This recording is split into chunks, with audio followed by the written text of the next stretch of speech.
When we do the DLRO or darker, You're gonna mess up. should we have the breaker in closed position or open position? You could short it out. I guess he did that shit. Closed, because if it's open, there is no contact resistivity, right? The resistivity He's is not gonna be professional in at it. over He's negative. What is the time duration for doctor test? 30 seconds. 30 seconds to 1 minute.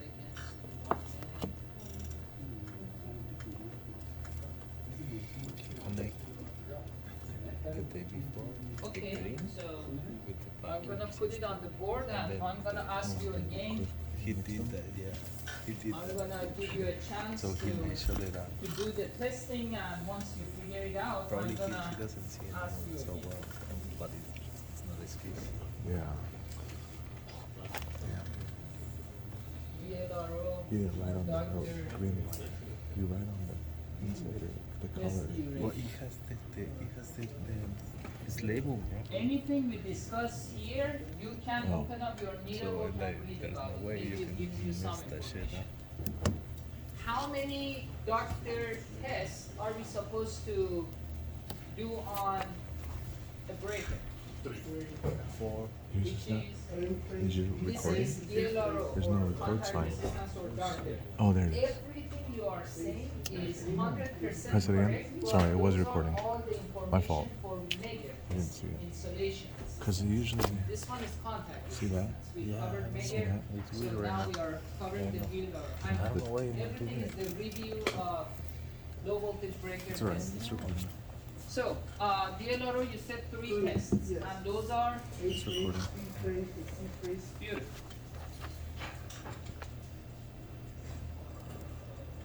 High resistance is not good. We are expecting low resistive value when we do the doctor testing. Why is that?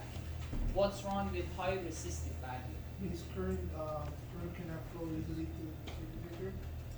It's a Which leaking, means, leaking So current. will have high Could be an open line. okay, high resistance creates what? heat. Leaking current.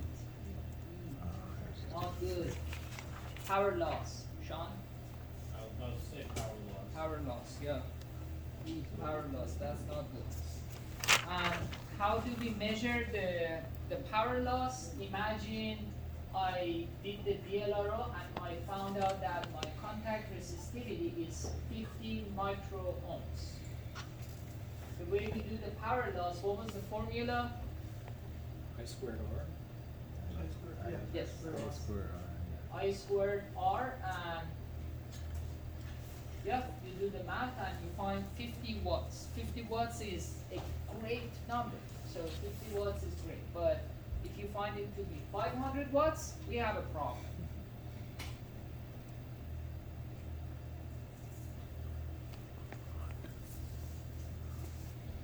For the DLRO, we're gonna have 4 connection points. 2 of them are current, 2 of them are potential or voltage, C1, C2, P1, P2.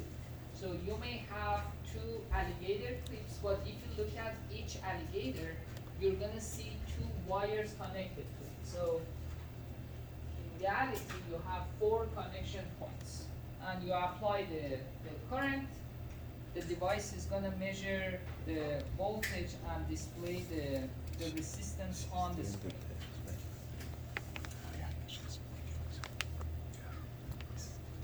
After I'm done with DLRO test, so I did it 3 times, phase A, phase B, phase C.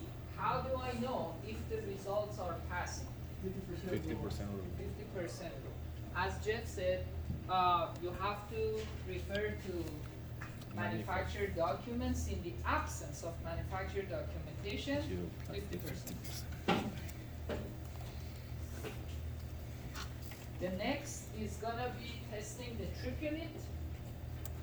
For the trip unit, we apply the current and we mimic the actual fault scenario or overload scenario, and we see how long it takes to trip. We compare it with the TCC. If they match, we're good. If they don't match, we repeat the test. We try to make it work. If it doesn't, we record it on a test form and give it to the facility rep. And they decide what they wanna do. They wanna repair the breaker, they wanna, replace the trip unit, they wanna replace the whole breaker. That's their decision. You said, if I remember before, one of those classes, you said we don't recommend that to them. They have to say that, right? We recommend, we provide options, For okay? options. But what they wanna do It's, and how much money they wanna spend, that's their call. But, yeah, just think about salesman. You go to dealership and they show you different cars and they tell you which one you like.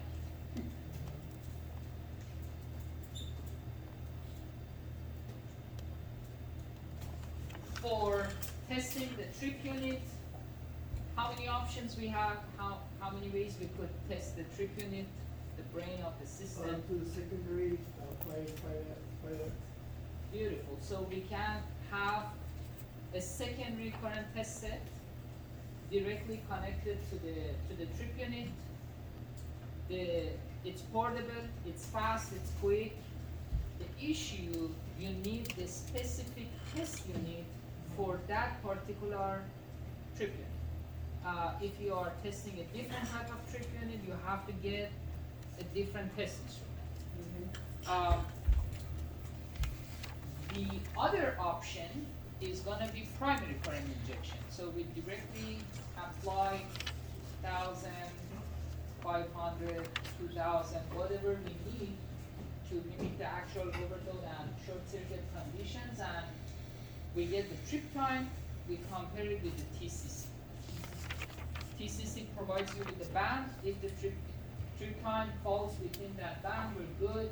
If not, we are not good. If not, we test, and if it is still phase, the trip unit is defective, and the recommendation is to be replaced. Questions? So I'm gonna give you breakers, I'm gonna give you Megger DLRO, and do the testing. Ask me questions. We have a couple of more weeks. If you wanna be in this trade, Megger and DLRO is really important. And safety. Safety number one, Megger, DLRO, and type 1. If you explain these tests in simple words and they know you understand the concept behind it, believe me, they're gonna hire you right off the bat. Once we are done with the testing, I will talk about the lubrication and also cleaning. Cleaning is first, and then we talk about lubrication. But before we go through that, there is another PDF I uploaded on this module. It's about trip-free breakers versus I non-trip-free. think that we put back to the thing, Robin is a molded case, what do we clean? Circuit breaker, because this stall supposedly supposed to be sealed. The logs. Just give me 1 second, I'll bring you a molded case breaker. Any question, Charlie? No, the molded. Yeah, I know the molded breaker. There's a molded system. Stick it out about the leaf board. What if it's really wood? It's wood.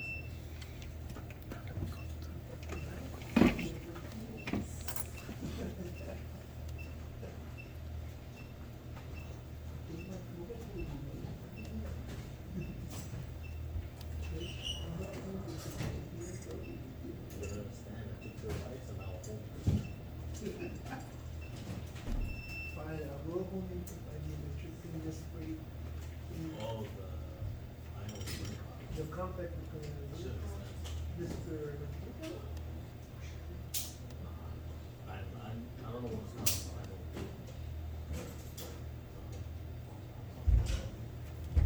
Also, ours was, yeah, ours was too. Alright, so this is the molded case breaker.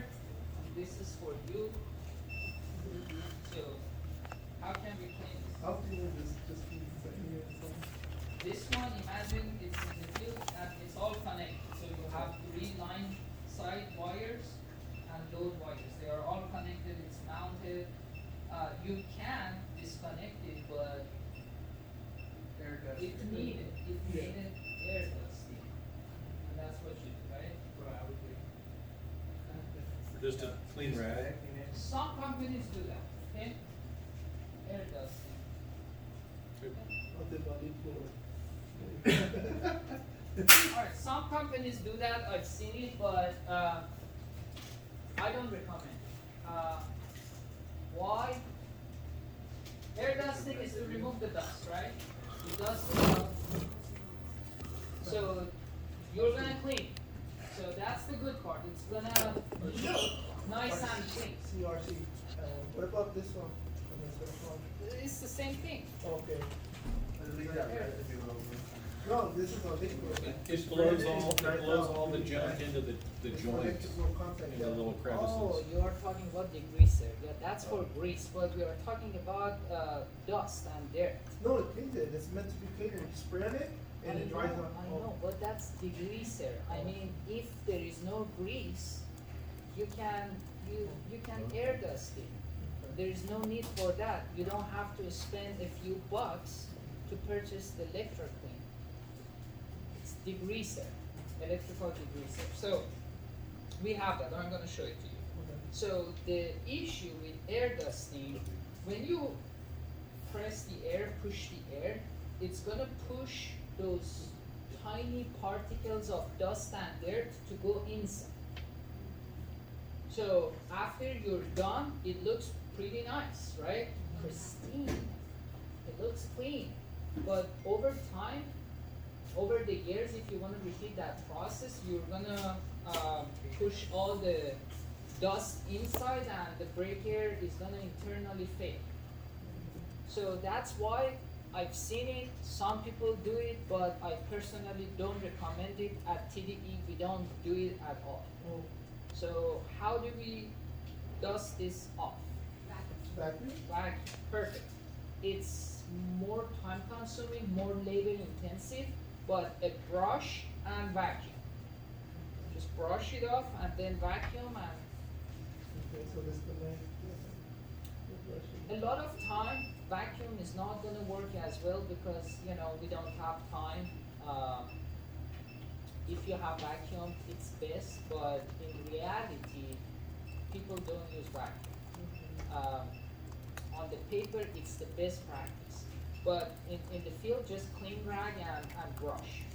Just use a brush to clean. But vacuum is the best practice.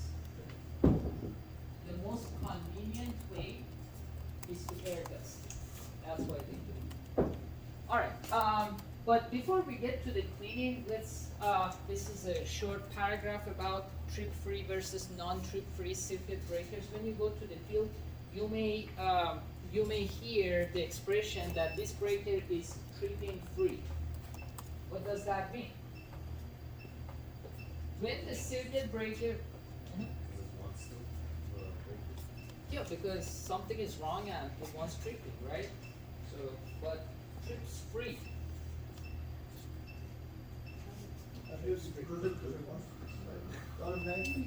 So, for trip-free breakers, which are majority of the breakers that you're gonna see out there, if we have the overload condition, the breaker trips, is expected to trip. If we have short circuit condition, the breaker is expected to trip. But when we say it's tripping free, it means there is a switch on the breaker and you are trying to press the switch to make the contact, but the breaker still trips. It doesn't let you to connect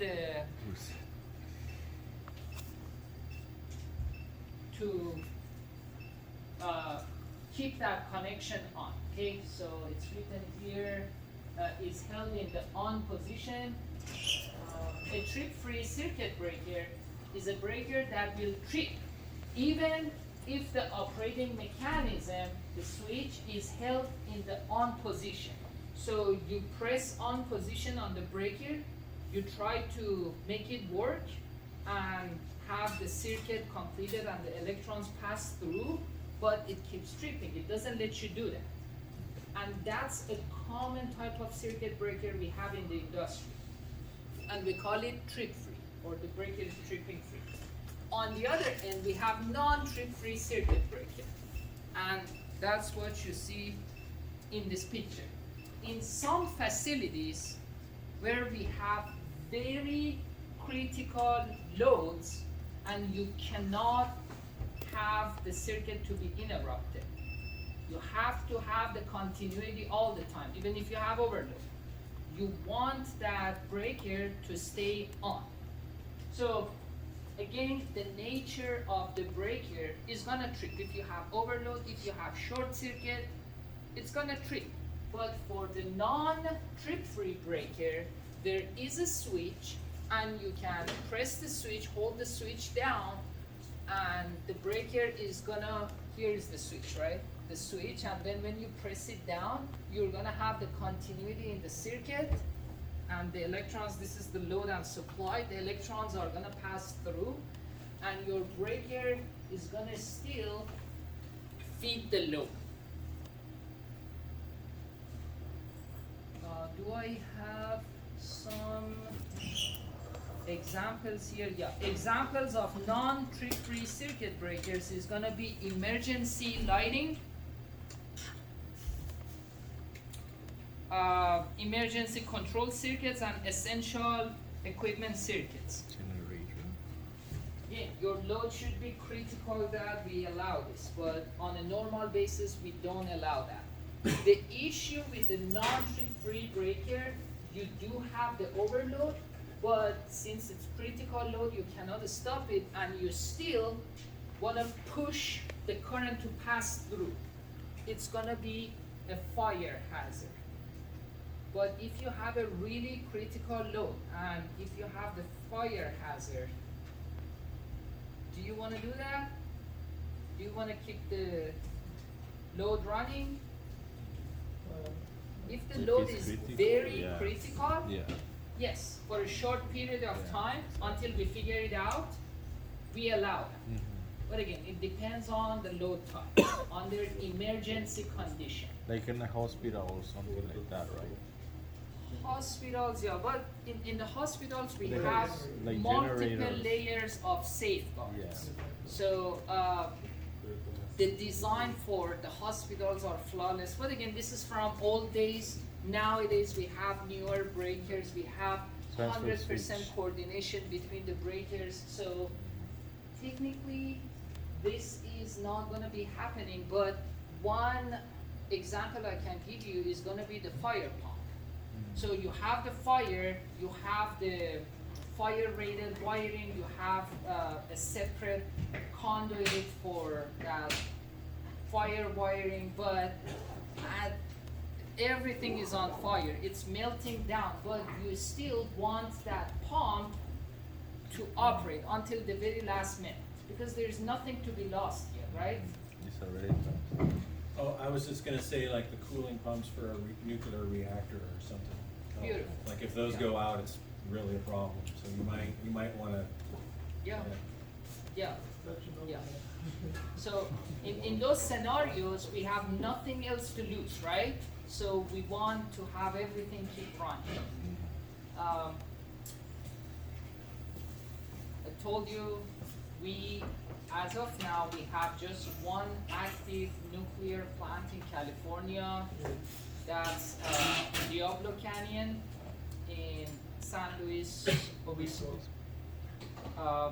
San Onofre, completely decommissioned, and they're gonna tear it down. You've seen those domes, right? When you travel south, go to San Diego, so they're gonna demo that end of this year. That's the plan. wow. So if you wanna take some pictures, this is the Very time. good time. What are they gonna do? Rebuild everything right there or what? No more nuclear in SoCal. Everything should be environmentally friendly. Green. Solar, wind. Go green. Yeah, I don't know what they're gonna do with that facility. I don't know. But no more nuclear. So for cleaning, I I don't wanna talk too much, so we're gonna get there, and I'm gonna show it to you how to do the cleaning.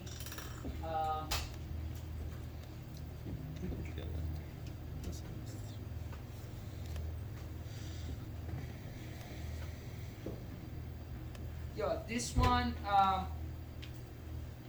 you read it through, let me know if there's any question, but I'll try to demonstrate everything, so, yeah. So we're gonna go over that, and then the next is gonna be the circuit breaker lubrication. This guy is Tony DiMaria, the owner of Tony DiMaria Electric. He came to this classroom a couple of times, but when we start this program, now he's retired, he's not working anymore, so it's sad, but he's very, very nice guy, very knowledgeable, 50 years of experience, more than 50 years of experience in industrial electrical facilities. He used to work for DWP. He was there for a while, but this is a very great article, only 4 pages. It's not long. They published that in one of the NIDA journals many, many moons ago. I don't know when was that. Do we have the date on this? 2007, yeah, summer 2007. So if you go to nidaword.org, you can find the entire journal, but I just extracted these 4 pages, specifically this article, and what's explained in this paper are different type of lubricants that we have. So this is the table. In old days, just like anything else, you know, when the companies make a product, they try to sell you some accessories. It was the same with the circuit breakers. So for example, Eaton was making breakers, and they were saying, well, you wanna apply some grease, we recommend our own product. And then GE was making breakers, they were saying the same thing, well, we have our own lubricant, and we strongly recommend you to use it. So each manufacturer was recommending a specific type of lubricants. And Tony DiMaria, over the years, he used all these lubricants, but at the end, they realized the best one, which is gonna be applicable to all the breakers, and he yield to the best outcome was the grease from ExxonMobil. And it's called Mobil Grease 28. That's the full name, but in the field they call it Mobil 28 or GE Grease. But yeah, that's what we've been using. It's still in the market. You can purchase it, but Mobil Grease 28, and that's what we're gonna use tonight for lubrication. So I tried to summarize it because I don't want to talk too much. I really want you to do the testing, working with different makers, different DLRs. Before we start the lab, any questions? Everyone signed in the sign-in sheet? Yes.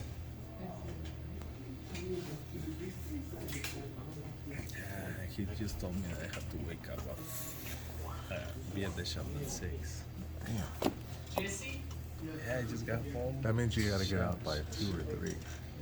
But I think he gonna send me to the fucking place that I went today to fix that machine.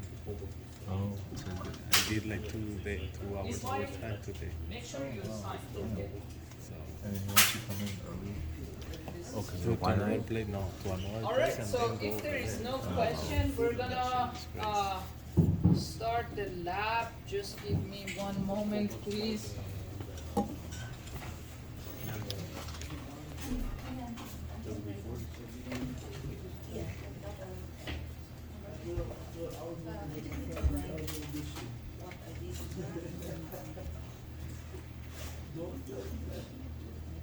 And then he's done, bro. I showed him this picture and said, no, this is the AC. No, it's not. It says vacuum. and he connected with the green, and like, come on, you did that shit, you know? Aquí todavía no lo acepta el güey. He forgot that. I don't know. He's done veces, güey. La neta. Alright, so let's He's just gonna do everything. do in a the hurry breaker and testing. get the We money. can That's it. No safety at all. That's really reckless. Yeah, no safety at all. He shot himself. I two told you, right? teams. The other day? No, you didn't tell me. Yeah, he showed shit. He And showed. we're It's like, gonna do it on wow, that side. It's gonna be easier. No, that was on Tuesday. Yeah, On Mon- so on Monday. let's do that. I'm gonna Yeah, take we out were the waiting for the inspector. breakers, He three supposedly test practices. turn off the Let me breaker, just and make he sure messed I up the covered breaker. He everything. turned off another breaker. And Sometimes I get And he home didn't and prep. I He didn't think test about it the first. He just touched it. Yeah. topics we I was discussed. working on that thing Sometimes first. I But realize his I gloves missed and shit. something. I He's know risky. He's no, Oh, you yeah, don't. bro, he does. He done You a lot of you don't do stupid that. shit, bro. Yeah, you don't do that. Stupid shit. You take the, you Yeah. you use discharge the metal or something, no, or we are if good. you can't We are probe good. it, Mm. you never touch without probing Yeah. twice. Well, Two I- different machines too. The Two thing- different probes because Yeah, I you know. might get a false negative. You Exactly. You better It- confirm. that's it. what I don't trust the no contact Alright, tester. so I don't trust we're that gonna thing split at it all. into two I don't teams. trust that. Megar DLRO, But and I- then I I'm gonna always print the like- test form for you, okay? And we're I gonna do always it on treat, that side like, of the panel class. that it was energized. So I was working on the panel first, and I didn't get shocked. So he went, oh, he didn't get shocked. It's like, is it de-energized? And it's like, no. That's really reckless. Yeah.